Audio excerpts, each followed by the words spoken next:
ایک بزرگ تھے، ان کے پاس ایک شخص آیا، اس نے عرض کی یا حضرت میں بہت گناہ گار ہوں، آپ نے فرمایا استغفار کیا کرو۔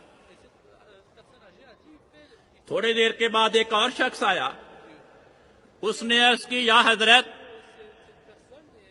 برسات نہیں برسی،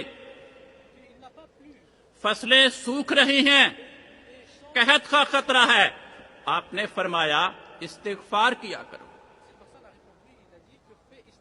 تھوڑی دیر کے بعد ایک اور شخص آیا، اس نے عرض کی یا حضرت مالی تنگ دستی نے گھیر رکھا ہے،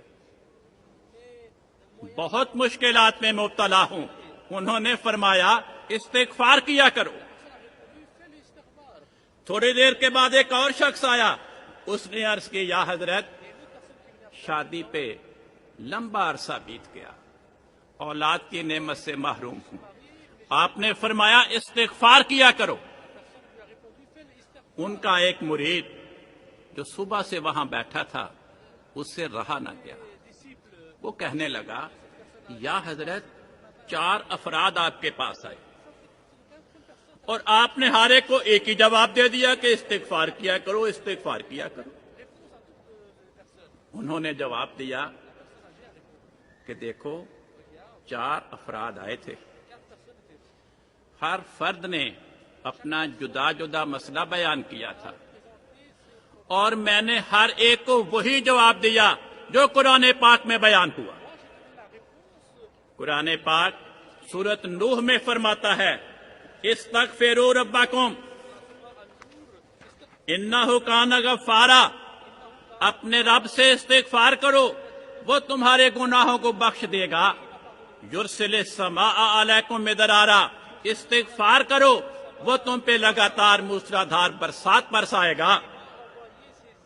وَيُمْدِدْكُمْ بِأَمْوَالٍ وَبَنِينَ، استغفار کیا کرو، اللہ تعالیٰ تمہارے اموال میں اضافہ کرے گا،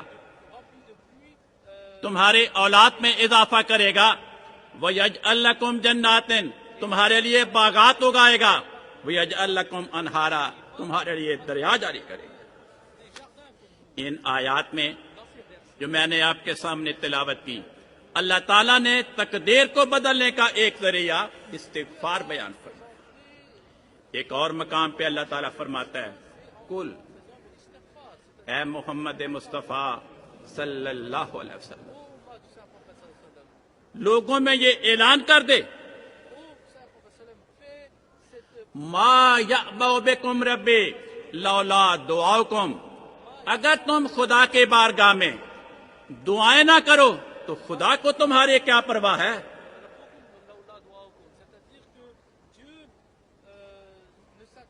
اس جملے میں خدا تعالیٰ نے ہمیں پیغام دیا کہ جو انسان اللہ تعالیٰ کے بارگاہ میں دعاؤں میں لگا رہے گا، اللہ تعالیٰ اسی کی پرواہ کرے گا،